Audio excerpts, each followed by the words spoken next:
So I'm Ruth. I'm the College Admissions Tutor for the School of Systems at Central St Martin's, and I'm here to give you some advice on what makes a great portfolio when you're applying for one of the 4 undergraduate courses in the School of Systems.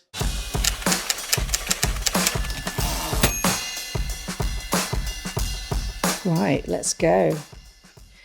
Do I need to tailor my portfolio to the application? Yes. What I would advise you to do is go to the course webpage of the course that you're going to apply for, because there are instructions about what we want to see in the portfolio. And also on the course webpage, there will be the selection criteria. I think it really helps if you emphasize the work that you've got that most meets the selection criteria. What does experimentation look like in an S-School portfolio? So it looks like different materials and different methods have been explored and assessed for the things that they can bring to your project. It looks like mistakes. It looks like you've tried something, it didn't work, but you learned from it. Bits of it worked, and that's what you'll take forward into the next iteration. So it's intentional experimentation as well. It's a way of learning how to improve your design process. Do I need to show finished products, or is process more important? Well, both are important, but the thing is, the process takes longer and it's got more bits to it. So you'll be showing much more of that. It'll take up more space in the portfolio. It's got your research, it's got your ideation, it's got your experimentation, prototyping, reflections. Process is really, really important, and I would give more space to your creative process than you give to the final outcome. These are great questions. What's something small that can really impress you?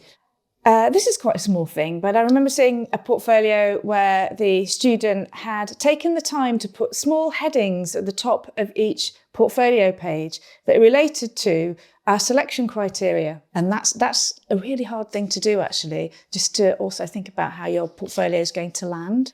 What role does research play in the strongest portfolios you see?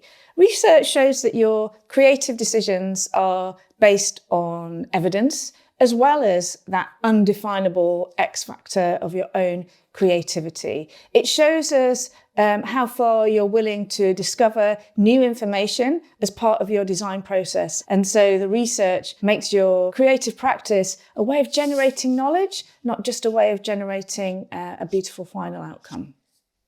What qualities does architecture look for in an applicant? A willingness to experiment, to prototype, to make mistakes, showing that you've considered how the built environment intersects with society, culture. It doesn't exist in a vacuum. Engagement with spatial thinking and making. So you could demonstrate this through drawings, for example, of the built environment, and making models as well. I can't tell you how valuable drawing is. It's like the cheapest way to communicate to us what you see, how you see it. It's invaluable. What qualities do successful applicants share? I think all our successful applicants show a willingness to make mistakes, quite big mistakes, and they learn from those mistakes and they reflect on them, and it informs the next bit of the process. By making mistakes, this is how you make breakthroughs. It's how you learn the most. That's not just S-School. That's actually life in general, but it's really important for creativity as well.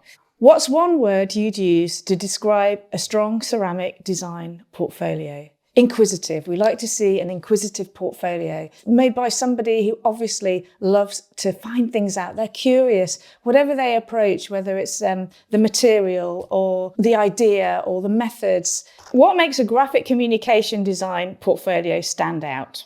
Process. It's so easy nowadays with so many brilliant computer programs. They're so accessible to jump straight to a finished looking piece.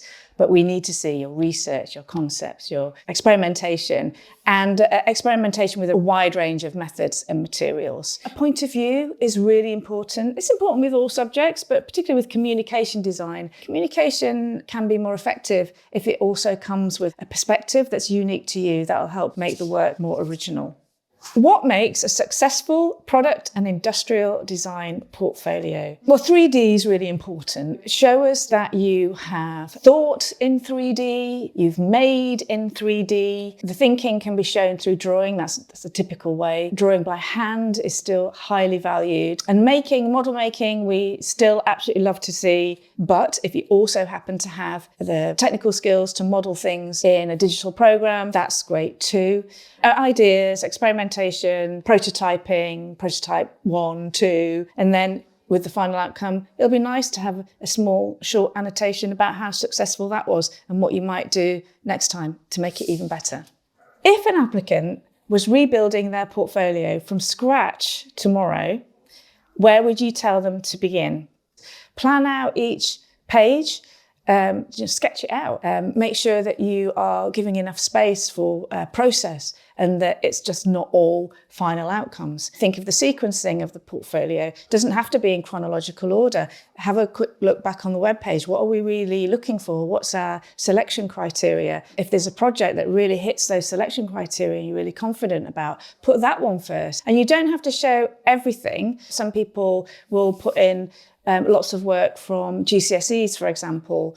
But we don't really need to see that if you've done your most interesting work in your BTEC or in your A-levels or in your foundation diploma in art and design. So there's no more questions in the box. So what would I like you to take away from this? I think it's that the best thing about making a portfolio is it's your chance to show us your personality. It's all about you. So don't fall into the trap of portfolio envy. You know, when you look at somebody else's portfolio, it looks really good, it looks better than yours. We want your portfolio, and you're the only person that can make that, to show us your own personal creativity, because that's what makes you special. So enjoy the process of making your portfolio, have fun with it, and good luck.